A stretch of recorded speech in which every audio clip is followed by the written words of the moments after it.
salamat at kayo nakarating.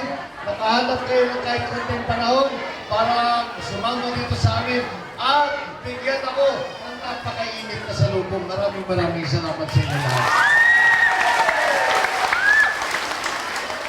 Alam po ninyo, ako ito na nakarang ilang araw, ay ilang linggo na, ay ako'y umiikot-ikot at nakikipag-usap sa ating mga kasamahan, sa ating mga kababayan, dahil nga ako ay kailangan ko malaman at marinig sa ating mga kababayan kung ano yung mga kanilang hinaing, kung ano ang kanilang mga inaalala, kung ano ang mga problemang hinaharap ng taong bayan pang araw-araw.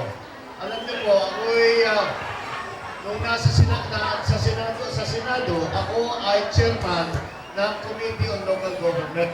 Kaya hindi po natigil ang aking pag-ikot sa buong Pilipinas makipag-usap sa ating mga local government officials. At ito ay naging paraan at ito naging paraan para malaman ko na kung ano ang talagang tunay na sitwasyon sa ating bansa. Dahil po, hindi naman pwedeng malaman kung isang senador ka, nakaupo ka sa opisina, nagsisession ka, kausap mo mga kapwa mong senador, palagay ko mahirapan niyong malaman kung ano ba ang problema sa lahat ng Pilipinas. Kaya ako po ay tuloy-tuloy na umiikot at nakikipag-ugnay sa ating mga kasamahan. At nalalaman po kung ano ba ang mga hinaharap na problema ng ating kababayan. Ang nakakagulat po at nakakatakot, dito sa nakaraang ilang linggo, ay parang may bagong problema, may bagong nakakatakot na nangyayari dito sa ating bansa. Ito po ay ang pagkalat ng iligal na droga. Dito ba, ganun din? Ramdam din ba parang dumami? Yan ang mga malalaking problema yan dahil kailangan natin ayusin lang dahil ang binibiktima ng mga sindikato ay ang ating mga kabataan.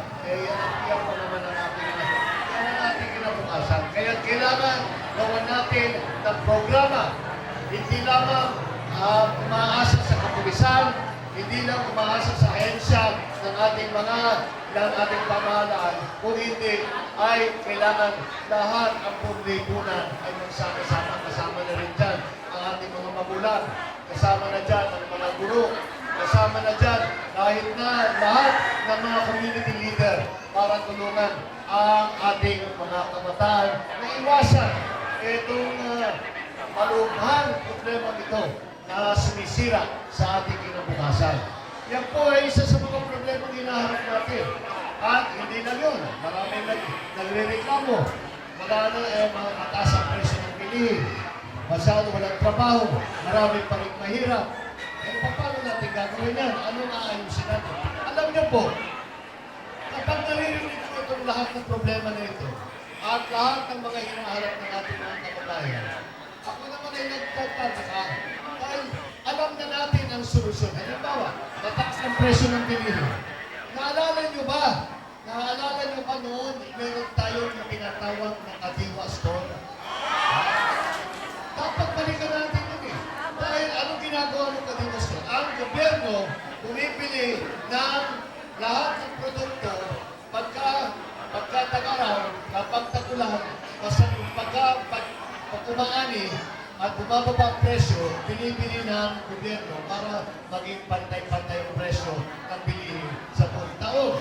Kapag naman ay pagka naman bumagsak ang presyo, pagka naman tumaas ang presyo pagtag-araw, ay pinagbibili sa Kadiwa Store. Ang presyo na binibili ng taong bayan ay yung presyo para kang namili doon sa magsasaka mismo. Yung mga ganyan na nagawa na natin. Kailangan natin ayusin ang agrikultura, kailangan natin ayusin ang ating pagsuporta sa ating mga magsasaka. Kaya naman po ay napabayaan ang agricultural sector ay 70% po ng mahirap sa Pilipinas ay nasa agrikultura. Kaya kailangan natin balikan to. Pero alam na natin gawin ito eh. dahil sa nakaraan, naging exporter na tayo ng bigas. Kaya bakit hindi natin maayos-ayos itong problema nito? Bakit hindi natin, ang galing-galing ng Pilipino, di ba, ang sisipag ninyo naman lahat, ang buhusay naman ninyo lahat, di naman kayo magnanakaw, matsatsaga naman kayo. Eh bakit sa galing ng Pilipino, hindi natin babalikan, maayos itong mga solusyon nito, ay itong mga problema nito? Ba't di natin masolusyonan? Ang nakikita ko, pinag-aaralan namin ng mabuti, ang nakikita ko, ang kakulangan dito sa pagbigay ng serbisyo ng gobyerno ay dahil sa isang malaking bagay. Yan po ay dahil sa nakaraang ilang taon, nararamdaman po natin na ang ating mga leader, imbes na pinagkakaisa-isa ang buong Pilipinas, ang lahat ng Pilipino, ay pinag-aaway-aaway tayo. Pinag-iihiwa-hiwalay tayo. Bakit mo na gagawin yun? Alang-alang lamang sa politika. Para sa kapakanan ng kanilang sarili, para itaas ang kanilang partido, ang kanilang grupo, eh nakakalimutan nila na magserbisyo sa taong bayan. Eh kami namang lahat na nasa gobyerno, eh sumumpa kami lahat na kami ay papasok sa serbisyo ng pamahalaan para tulungan ang taong bayan. Hindi para mamulitika, hindi para tulungan ang sarili, hindi para ikampanya ang kanyang partido. Alam niyo, mahalaga ang politika. Dahil yan ang pamamaraan kung paano tayo namimili ng leader natin. Ngunit, siguro naman, pagtapos na ang eleksyon at naproklama na ang mga panalo, eh isang tabi na muna natin yan. At isipin natin yung tinatawag na nation building. Pagandahin natin ang mabuti ng Pilipinas. Pagandahin natin ulit ang serbisyo na dinadala ng pamahalaan sa taong bayan. Yan po ang pangangailangan. Kaya nakikita ko,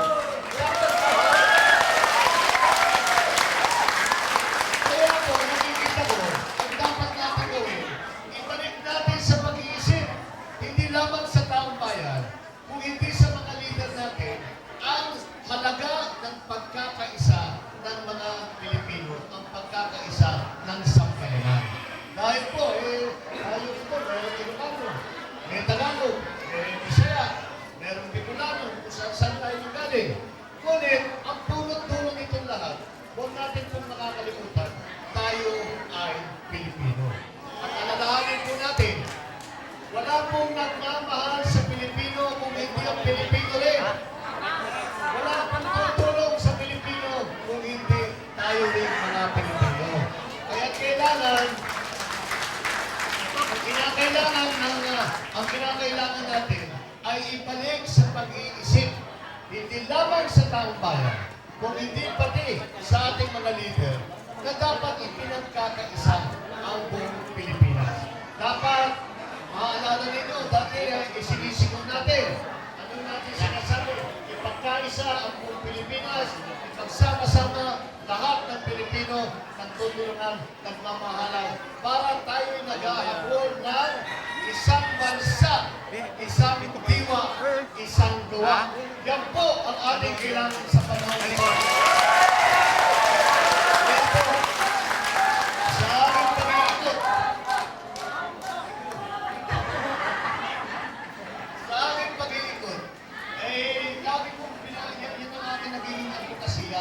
Yan po ang aking nagiging panindigan na ibalik natin ang pag-iisip na kailangan tayo magkaisa.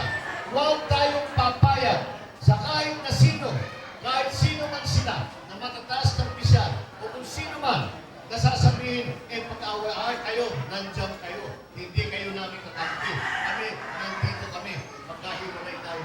Huwag tayong papayag sa naging pag-iisip. Huwag tayong papayag na sabihin, kahit na tayo kapag Pilipino ay magkahiwa-hiwalay.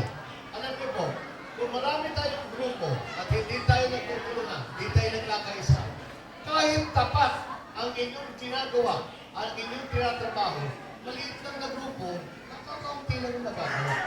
Ngunit, kung ipinagsasama-sama natin po ang buong sambayanan, makikita natin na ito ang tanging pamamaraan lamang para tayo ay makaramdam muli ng isang progresibong Pilipinas. Sangayon po ba kayo? Tayo nakakaintindihan. Dahil dapat ito ay ating ipinaglalaban. Yan po ang aming ipinaglalaban ngayon. Na dapat alalahanin po natin na tayo ang tutulong sa ating sarili.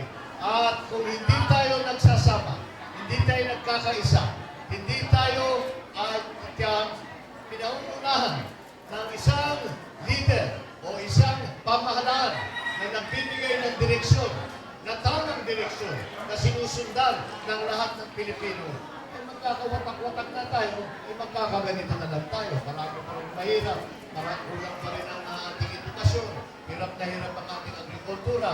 Lahat po yan, lahat na po, mataas ang bilihan, pabilin, kulang yung sibilaan, hindi natin nasusuportahan ang ating mga guro, hindi natin naaayos ang problema sa edukasyon.